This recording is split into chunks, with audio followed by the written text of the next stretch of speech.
जय माता दी। मकर संक्रांति से सुनने वाली गंगा और जमुना की कहानी है। दो बहनों की। दोनों बहनें जा रही थी कि रास्ते में एक खेत मिला। उसमें जमुना जी का पैर पड़ गया, जिससे बाल दब गई। तब गंगा बोली कि बहन, इसमें 12 दाने हैं, आपको 12 साल का पातक लगा है, तो आप यहीं रहो। वो चली जाती हैं गंगा।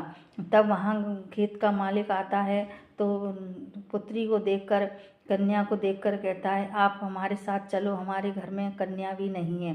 बोले ठीक है, मैं चलूँगी, लेकिन आपके यहाँ जाके जूठे बर्तन नहीं मांजूंगी, जूठा नहीं खाऊंगी। बोले ठीक है। अब वो उनके यहाँ रहने लगी। 12 साल हो गई।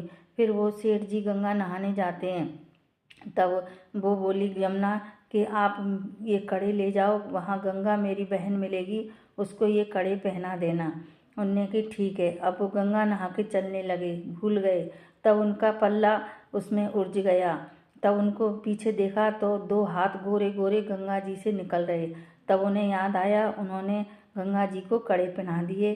तब गंगा जी बोली कि आप मेरी बहन जमुना को भेज देना, उनके पूरे 12 साल हो गए हैं। आपके खेत में बाल दब गई थी, उससे 12 दाने निकले, उसका पातक लगा था, तो 12 साल पूरे हो गए हैं। ठीक है। वो घर आ जाते हैं। तब जमुना जी कहती हैं कि मिली मेरी बहन? बोले हाँ मिली थी, आपके 12 साल हो गए हैं। ठीक है। अब वो सोचने लगी कि दिन में जाऊंगी तो सब देखेंगे, तो वो रात में जाने लगी। तब वहाँ गई, गंगा जमुना दोनों मिल गई। अब वो कहने लगी कि कैसे बताएं। तब उन्होंने सपना दिया सेठ जी को कि हम दोनों गंगा जमुना बहनें थी, और ऐसे 12 साल का पातक लगा था, इसलिए हम आपके पास रहे, वो पूरे हो गए, हम आ गए। इसलिए जो भी इस कथा कहानी को सुनता है, 1 साल तक उसकी हर मनोकामना पूरी होती है। और 2 बहनों को खाना खिला के, सुहाग सामग्री दे के और कड़े जरूर पहनाएं, तो आपकी हर मनोकामना पूरी होगी।